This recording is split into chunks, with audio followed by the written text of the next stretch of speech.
In theory, bigger is better, as well as stronger and faster. Going for a bigger caliber gets to a bigger projectile, generally with more energy and more often than not, with more velocity. If you do not want to increase the caliber that you shoot, maybe because it would make for a gun that is too big to be practical to carry, you have a different way to go. Choose +P ammo. While the projectile is not necessarily heavier, it does leave the muzzle at a greater velocity, bringing more energy downrange. However, there are some myths involving +P ammo, be it in 9mm or any other caliber. There are also some interesting facts, and today we get to the bottom of both.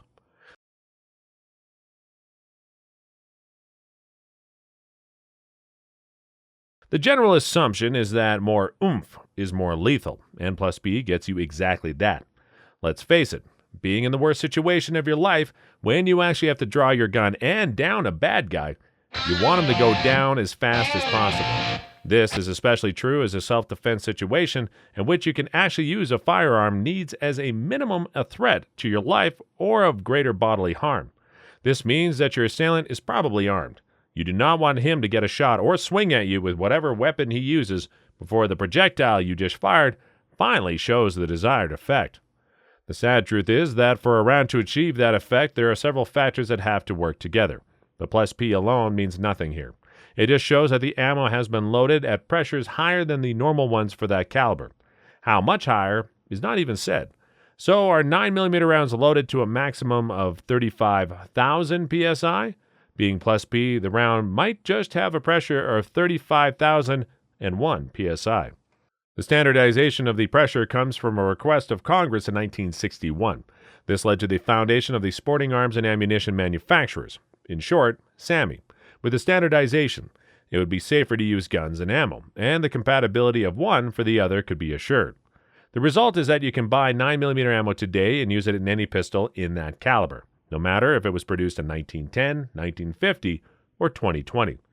All guns are made to withstand the pressures of the caliber they are meant to use, while the ammunition manufacturer makes sure that their ammo does not exceed these numbers.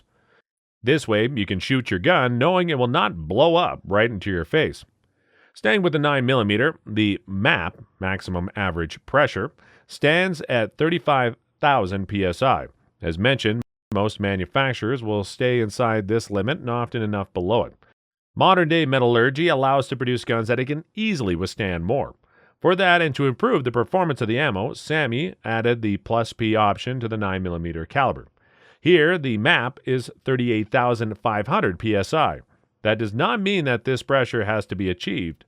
+P starts with crossing the line of the original MAP. The increase of pressure, which is maximal 10%, brings an increase of 4 to 5% in muzzle velocity. At the same time, the recoil increases 7 to 9%. While this increase in ballistics is what users are looking for, it is the terminal performance that matters most. More velocity means that hollow point bullets expand more. That leads to a larger wound cavity. It can also cause deformation that might change its path inside tissue. At the same time, with more expansion comes a larger front diameter, resulting in less penetration. While the wound cavity might be larger in terms of diameter, it might be smaller in terms of length. This by itself is a double-edged sword. It might be good in one situation and less so in another. However, often enough, the same bullets are used for normal pressures and for +P rounds.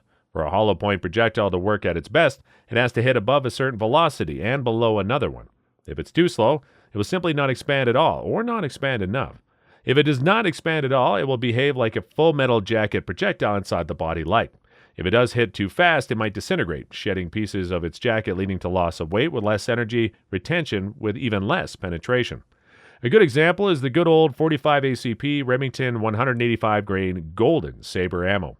Loaded to standard pressure, it will expand to a diameter of 0.65 inches and penetrate to a depth of 17 inches.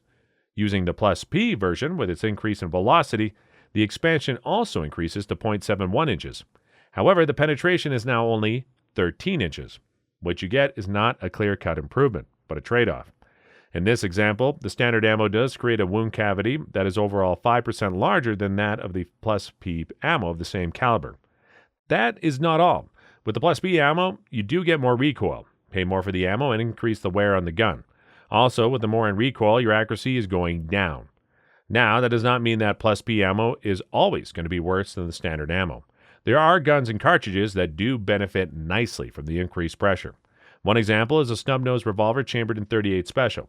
Here you get a round that is rather slow to begin with, and a gun with a very short barrel. Ammo in Plus P can give it exactly the kick it needs. Shooting the Buffalo Bore TAC XP round with a projectile weight of 110 grain expands to a diameter of 0.6 inches. With it, it achieves a penetration of only 12.5 inches. Using the Plus P variant of this round, the expansion is just 0.54 inches thanks to the petals being peeled back further. This leads to a penetration of 16.5 inches and a wound cavity that is overall 7% larger. Here, Plus P ammo does absolutely make sense. Terminal performance needs velocity, a good expansion, and a good weight of the projectile to retain the energy longer. This all has to work with your handgun itself, as it offers a base performance that you can increase to bring it to higher levels without crossing the maximum velocity, which leads to the disintegration of the bullet. For you, this means you need to test your Plus P ammo in your own handgun to find out if it actually increases the performance or maybe even decreases it. So far, the matter is already complicated enough, but it has been complicated even further with the appearance of the Plus P Plus ammo. This one is not only loaded above the map for the standard pressure, but also above the map for Plus P ammo as well. There is no classification for this new category, so you do not know what pressure you actually get, and if your own gun can safely handle it. What makes matters worse is that not all handguns can even withstand the level of Plus P ammo. If you ask yourself if you should use Plus P ammo for your defensive handgun, the answer is it depends with some caveats. First, to safely use it, your handgun must be rated for it, so it can actually withstand the pressure safely. This info you can either find on the side of your handgun or in its manual. Second, you must be sure that it brings you actually an increase in effect. Third, you must be able to manage the recoil. For most handguns and most calibers, it's safe to say that the increase in performance is negligible, at best if not an outright decrease in its terminal effect. This makes it not advisable to invest the money to buy the more expensive Plus P ammo and to increase the wear on your gun. If you are carrying a short-barreled revolver chambered in .38 Special Plus P, it's also safe to say that you most probably will benefit from Plus P ammo. The short barrel makes it hard for standard ammo to achieve velocities that are above the threshold needed for good and reliable expansion of hollow point rounds. Here, Plus P ammo gives it the kick it needs to perform adequately. The prices for the ammo are in this caliber not that much higher, as is the wear on the gun itself.